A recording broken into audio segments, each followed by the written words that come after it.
يا أيها الذين آمنوا خذوا خذركم فانفروا ثبات أو انفروا جميعا.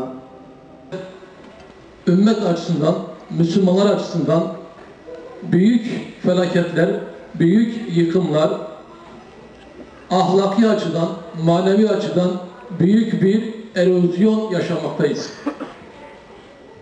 Elbette ki sonuçta dünya imtihan dünyası. Eğer ezilen olmazsa, mustazaf olmazsa, müstekbil olmayacak. Musa olmazsa Firavun olmaz. Firavun olmazsa Musa olmaz. Dolayısıyla ilk insandan itibaren günümüze kadar ve kıyamete kadar hak, batıl, iman, küfür, mazlum ve zalimin mücadelesi devam edecektir. Sonuçta bu dünya ceza dünyası, mükafat dünyası değildir. İnanıyoruz ki ceza ve mükafat dünyası Mahkeme-i Kübra'da İnşallah Teala ortaya çıkacaktır.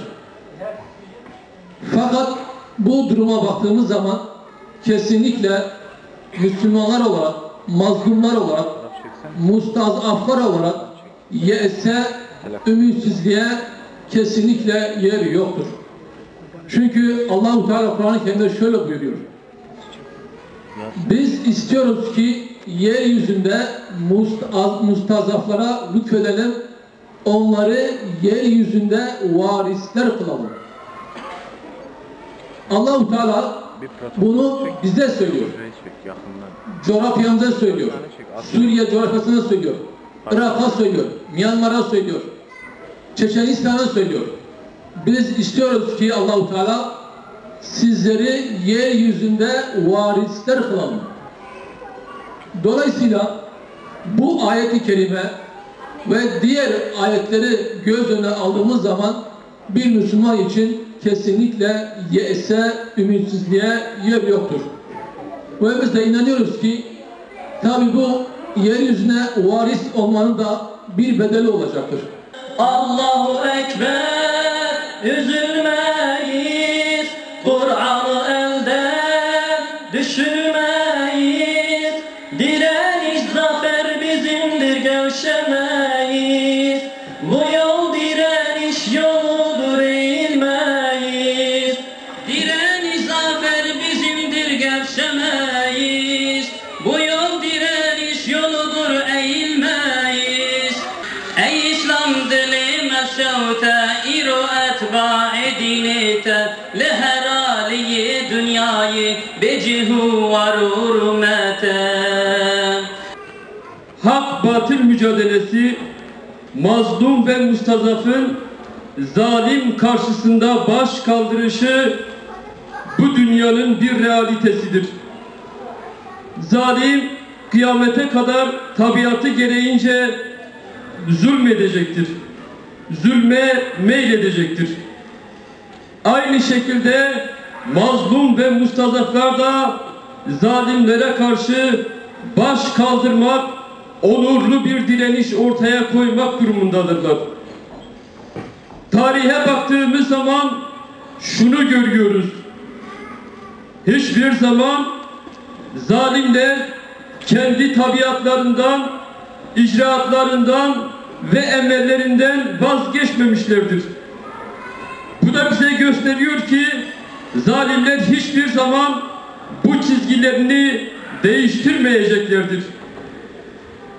O halde ortada bir zulüm varsa, ortada bir ezilmişlik hali varsa, ortada hakka karşı yöneltilen bir taarruz varsa, o halde burada direniş olmalıdır.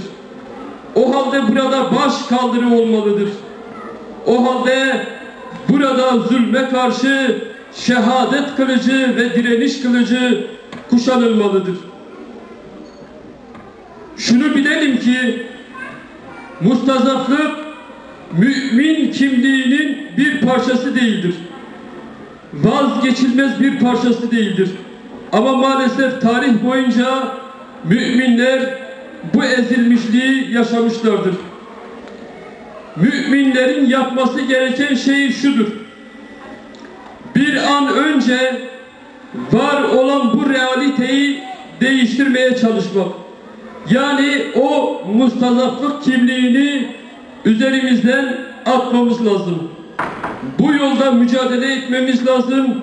Bu yolda İslam'ın önümüze koymuş olduğu rotayı takip etmemiz lazımdır. Bu bizim için bir sorumluluktur. Ümmetin kurtuluşudur. Sadece ümmet için değil, bütün insanlık için bir kurtuluştur.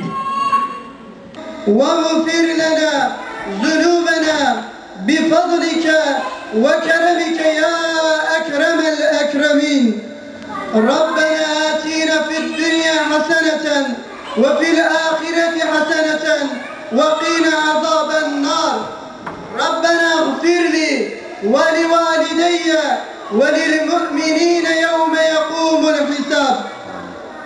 Ey bütün mahlukata rızık veren, ey her şeyi öldürdükten sonra tekrar dirilten, ey müminlere karşı merhametli, kafir ve zalimlere karşı pek şiddetli olan Allah'ım, ey zalimlere mühlet veren, onları unutmayan ve onları yakaladığında